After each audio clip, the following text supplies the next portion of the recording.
I'd like to welcome you all to the 2023 Year Ahead Conference. I'd like to also begin by acknowledging that the land on which we gather is the traditional and unceded territory of the Algonquin Anishinaabe people. So here we are, 8 years after the first edition of this conference was held in December 2015. As originally conceived under then Director of CSIDS, so the Center for Security, Intelligence and Defense Studies, Dr. Rob McCrae, the objective of this conference is to provide an opportunity for experts from academia and the public sector to have a conversation about international security challenges that the Canadian government and its closest allies were likely to face in the coming year. So the first 5 editions of this conference were all held here at the War Museum, and of course afterwards we had a pandemic, and so we've been able to keep it going.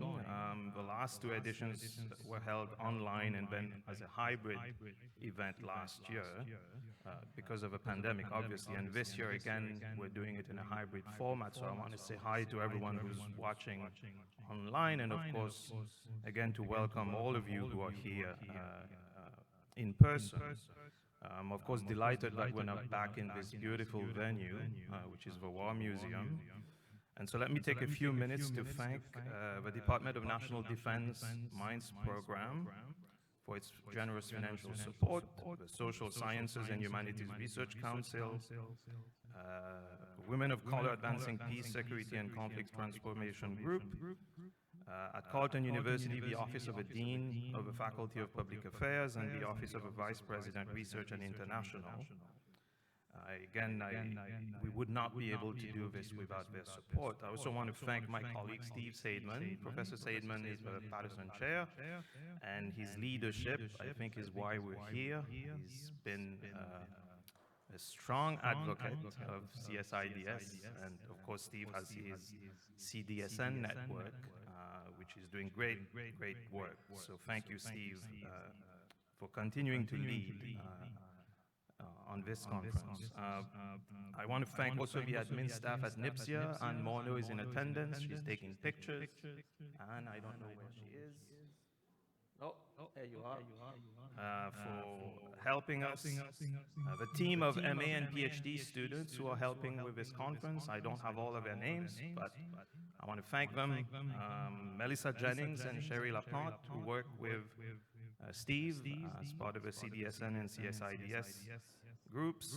Of course, the War Museum, the River Lounge, and last but not least, I want to thank the speakers for taking the time to be here today. So without further ado, I'm going to invite my colleague, Professor Stephanie Carvin, to join us and the panelists on the stage for the first panel for today. So thank you again and have a great conference.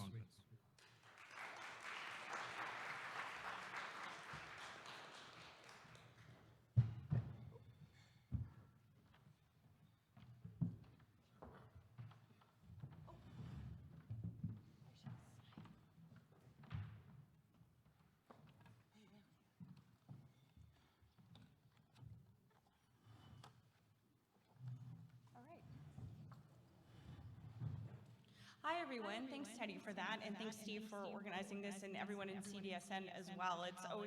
It's great, it's my first time back in a number of years. I was here at the first one in 2015, played a role, and it's just awesome to see the way this conference has grown into what it is. It's kind of an Ottawa standard now, and that's great. So I'm Stephanie Carvin, I'm an associate professor at the Norman Patterson School, you probably knew that, and it is my great pleasure to introduce this panel, which I think is kind of it's addressing the issue that I think has really dominated global affairs without me having to go into too much explanation, which is of course Russia's invasion of Ukraine in February of this year. I like the name of the panel, though. It's learning from Ukraine's success and Russia's aggressive failures. It's not just failures, it's aggressive failures. So if you're not failing hard enough, you can always try and be more aggressive in your failing. But today I'm super happy. I mean, we have such a stellar panel to speak here. We have Dr. Sheena Greitens, whose work I've followed for years. She's just such an incredible expert on China, and she's going to be talking about the implications, I believe, of the China-Russia relationship. We have, of course, retired Lieutenant General D. Mike Day, who is just, again, such an authority on kind of military affairs and explaining the conflict for Canada. And finally, Dr. Tannenwald, who, of course, wrote just one of the great texts. It's very seldom you get to meet someone who just has written like such an influential, important book in international affairs. Her book, the Nuclear Taboo, is just an absolute standard for not just understanding nuclear politics, but like I think global politics in general. So just an incredible panel. I will stop talking, and I'm going to invite all of our guests to speak for 15 minutes, and then that was going to leave us a lot of time for questions as well. So I'm going to call upon Professor. Am I saying it right? Greitens? Greitens? Greitens, thank you. Okay, I think you're on. It's on mute. That's going to be. Oh, there we are. I am unmuted on my side. Can you all hear me? Can you speak one more time? Yeah, I'm unmuted on my side. Can you hear me? We can kind of hear you. Oh, you can. Okay, I'm struggling a bit. I might come back down just to listen. But please, Professor Greitens, can you go ahead? Sure. I apologize for any hearing difficulties, and I apologize that I wasn't able to join you in person this morning. I had hoped to do so and was not able to end up making the trip. So I'm delighted to join you in person virtually and hope to be able to attend a future conference in person. Please let me know if you're having trouble hearing me at any point. I don't want to go on at length if you're not able to hear what I'm saying. So if the tech folks could let me know how that's going, I appreciate it. I was asked to talk a little bit this morning about how China has responded to the war in Ukraine and how the war in Ukraine might shape China's approach to world affairs in 2023. And so I wanted to start by giving a snapshot of what I think the world looked like to Beijing in the early months of 2022, prior to Vladimir Putin's decision to invade Ukraine. And I think there were three basic Chinese interests at stake. First, China has long-standing principles of foreign policy that it has used to guide and explain its foreign policy decision-making, particularly its diplomacy and global politics, really since the Mao years.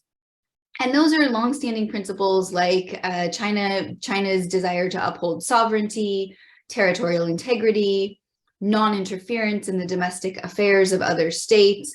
This is rhetoric that we hear going back to the 1950s. And so the first interest that China has is a normative one in these principles.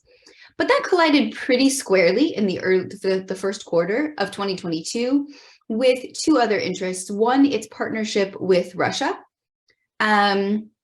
which had just been affirmed in this very high-level summit, one of many between Vladimir Putin and Xi Jinping, where Putin had come to Beijing, had attended the Winter Olympics, something for which China was very grateful given the sort of drama around the Olympics with COVID and human rights concerns.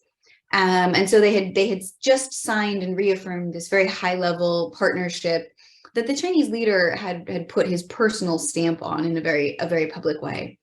And then the last sort of interest driving Chinese decision-making, or that I think is important to China and the Chinese leadership as they look out in the first quarter of 2022, is the desire for domestic stability and as much both domestic and economic sort of solidity. Yes.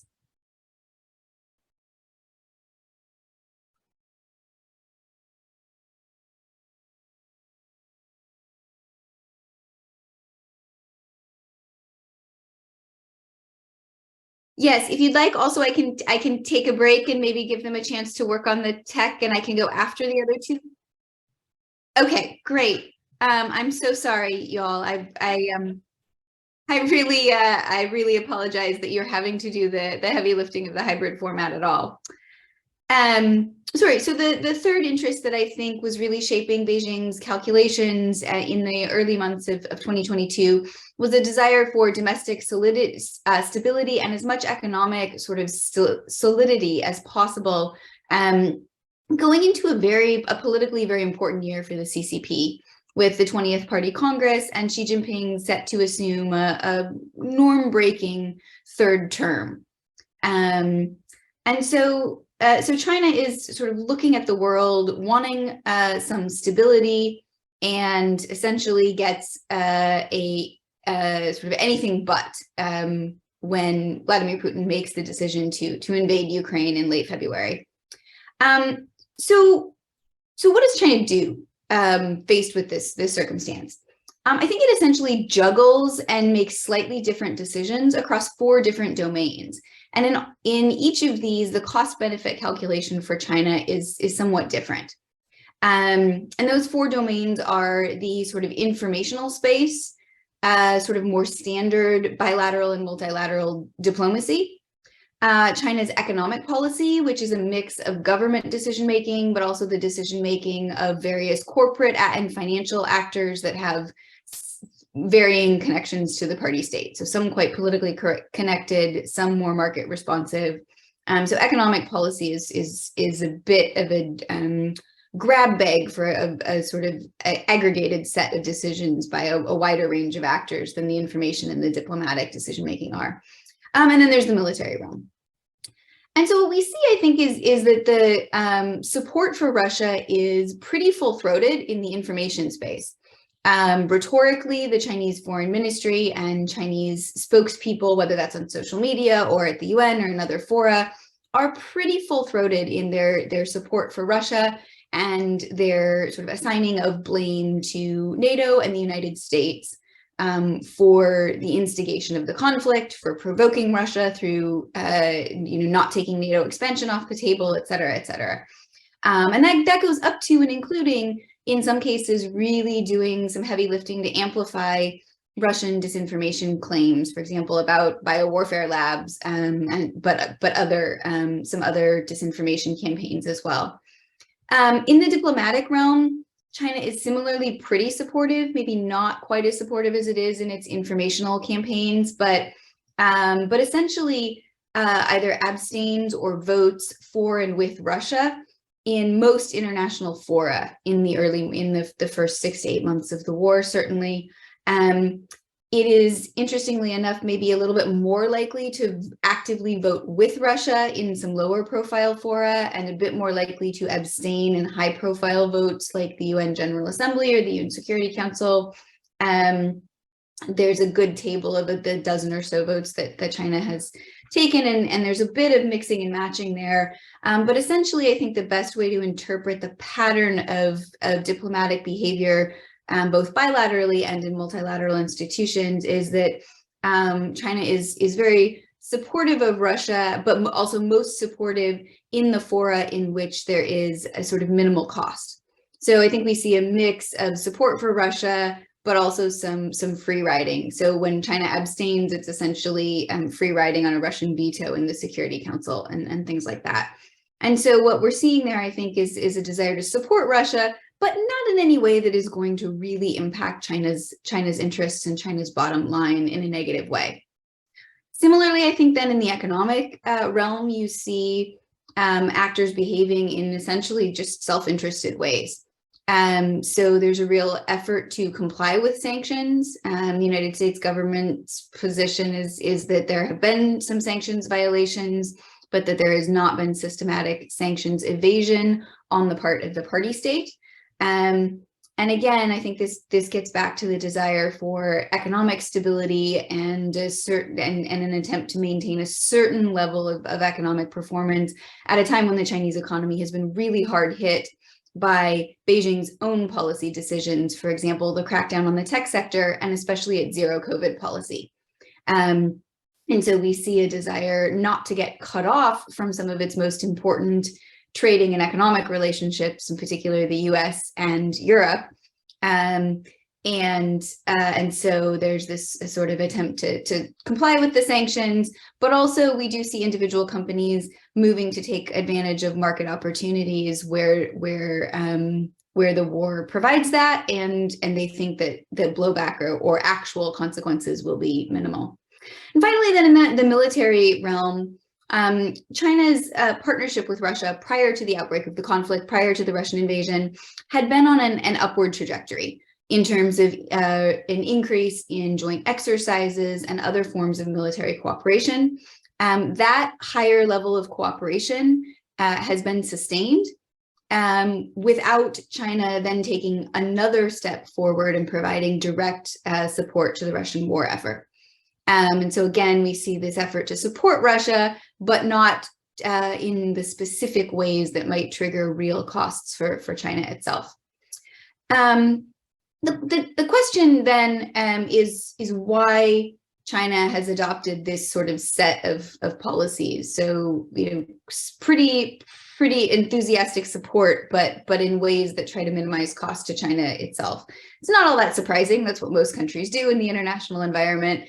But there have been three explanations offered for why China has taken this particular set of approaches that I wanted to run through and talk a little bit about, because I think they bear on what we think China might do in 2023 and what its likely policy approaches are going to be toward the conflict. First explanation that we heard a lot in the initial month or two after the invasion was that China had been caught off guard. So you have people like National Security Advisor Jake Sullivan suggesting that Vladimir Putin had not been completely honest with Xi Jinping about his plans when he was in Beijing in early February. And that may have been true, right? It is entirely possible that Putin himself may have appears to have really underestimated the difficulty of the operation that he was ordering, and he may have communicated that overconfidence to Xi Jinping if he said anything at all or anything that led on the full extent of his plans. Now we know that the Chinese leadership was also given some warning by other actors about what others interpreted Russia's likely course of action to be. And maybe chose not to listen to those warnings. But this was a pretty common explanation. The thing is that China's now had 10 months to reconsider with a lot of new information about what Russia's intentions are and what the consequences of its invasion will be for Russia itself. And there hasn't been any big change in course. There were a lot of pundits speculating that China had been surprised, that it was going to back off, that it was going to change course. And as far as I can see, that really hasn't happened. There's been some minor modulation, which I'll talk about in a moment here, but no real change in course. And so the more information we have and the longer China has to sort of recalibrate its approach, the less convincing that this explanation about, oh, well, they were surprised becomes. They may have been surprised, but at this point in the conflict, I think there are other factors that are driving their behavior. One of those could be the domestic political system, right? So China is also a personalist non-democracy at this point. There are clear problems in most of those political systems with getting accurate information to the top leadership to a degree that often shocks outside observers after the fact when they have access to the sort of the thinking and the information that personalist leaders were using to base their decisions on. I know most of us have probably seen not only the movie Downfall, but a good few parodies of the scene in the bunker where Hitler is presented with negative information, finally far too late to alter the course of the conflict, fortunately for the world at that point. But that dynamic has repeated itself in any number of personalist regimes, frankly, including Putin's Russia, where I think you can look at this war really as in many ways shaped by the pathologies of the way personalist regimes approach military conflict. But as it relates to China, it may be that Xi Jinping is not getting accurate information, or simply that because he locked the party into support for Russia, right in advance of the 20th Party Congress, that the political system simply will not recalibrate because the leadership has set the direction, and that the costs simply have to be tolerated for sort of internal political reasons. I think that's probably playing an important role. From talking to some Chinese analysts and people in China, that certainly appears to be at least part of the story. But I think there's a third factor that is pretty clear if you look at a lot of what China itself has said, both prior to the conflict and since. And that is that China largely views the conflict in Ukraine through the prism of its own increasing strategic competition with the United States. And the quality of the relationship with the United States, in particular, how strained it was going into 2022, really put a ceiling on any willingness that Beijing might have had to cooperate with Washington against what in ways that it would perceive as being against Moscow. I wanted to actually read, because I think it is worth